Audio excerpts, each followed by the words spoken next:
Olá, muito bom dia a todos. E hoje no quadro Direito ao Assunto, nós vamos falar aqui sobre um tema que atinge e afeta milhares aí de trabalhadores, que são as negociações coletivas, até onde o sindicato pode decidir pelo trabalhador e pela empresa.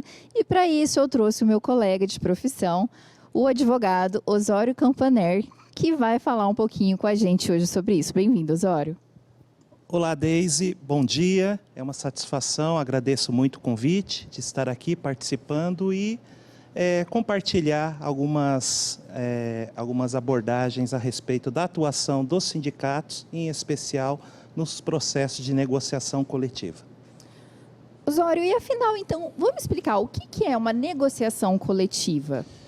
A negociação coletiva é um processo que, em geral, é estabelecido pelos sindicatos, os sindicatos que representam os trabalhadores, os empregados e os empregadores, né? E nessa negociação, nesse processo de negociação, que existem algumas formalidades a serem cumpridas, eles estabelecem novas ou melhores ou outras condições de trabalho que vão regular, então, a relação jurídica de emprego entre empregado e empregador.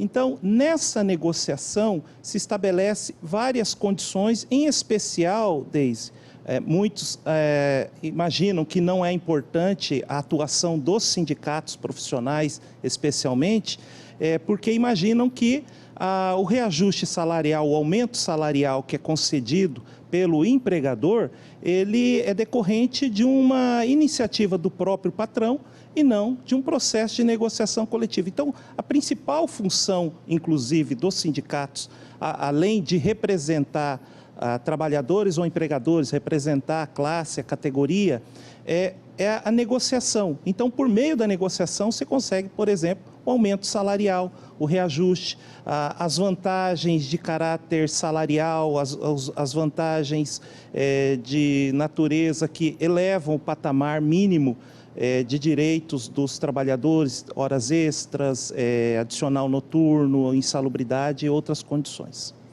É muito importante, né, todos os empregados, os funcionários e até mesmo as empresas saberem qual é o sindicato que pertence, né, à categoria, porque lá tem normas específicas, gente. Tem, às vezes, questões de horário, trabalhos aí em domingos e feriados. Tudo isso é regulamentado pelo sindicato. E, Osório, tem algum tipo, né, algum direito aí dos trabalhadores que o sindicato não pode negociar de forma alguma? É importante sempre destacar que existe uma compreensão jurídica que o mínimo, o patamar mínimo, é aquilo que já está previsto, né, no regramento da Constituição, da CLT ou das normas específicas que tratam de direitos ou de condições de trabalho. Mas existem determinadas condições que é expressamente vedado, né, o processo de negociação. Uma delas é a redução de salário, salvo em situações excepcionais. Mas também não é permitido pela própria CLT que o sindicato negocie, por exemplo, direitos ou condições que diminuam aquilo que já está previsto nas normativas estatais. Por exemplo, horas extras abaixo de 50%.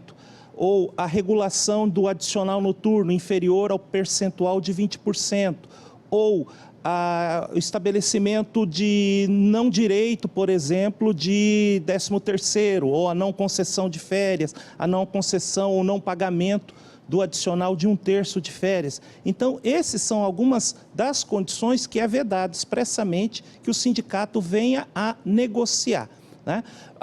Existe, então, como eu disse, um patamar mínimo civilizatório que deve ser respeitado nesse processo de negociação. A rigor, a negociação ela tem um caráter de regulamentar as condições específicas daquela classe de trabalhadores e de empregadores, né? Como você citou o exemplo do trabalho em domingos e feriados, né? Que pode ser regulado por meio de negociação coletiva, assegurando condições mais favoráveis ou condições específicas para a utilização do trabalho dos empregados nesse dia da semana ou num dia feriado.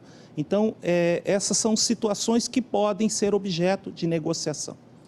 Doutora Osório, então assim, aproveitando, né, que estamos falando de sindicato, muitos empregados têm dúvidas se são ou não obrigadas a contribuir com o sindicato.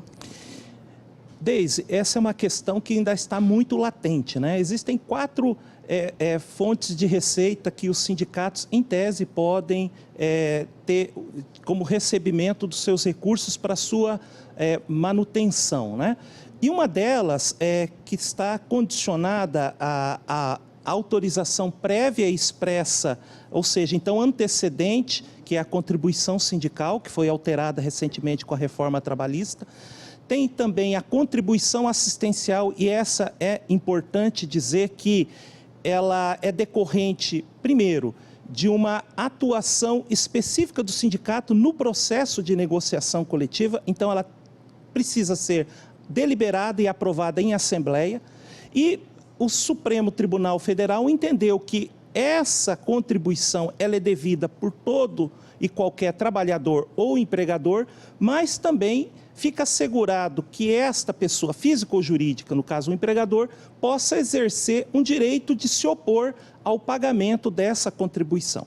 Então, o que é importante? Que o trabalhador ou o empregador, ele participe, ele acompanhe a atuação do sindicato e, uma vez estabelecido a cobrança dessa contribuição assistencial após a atuação do sindicato no processo de negociação coletiva, ele verifique as exigências para poder exercer esse chamado direito de oposição. Então, ele vai apresentar uma discordância para que não haja a cobrança dessa contribuição. Isso é assegurado tanto para o trabalhador, mas também para o empregador. Tá? Por quê? Porque o sistema jurídico brasileiro reconhece, né, a possibilidade de empregadores também constituírem sindicatos patronais e, da mesma forma, eles podem, então, exercer esse chamado direito de não contribuir para os seus sindicatos.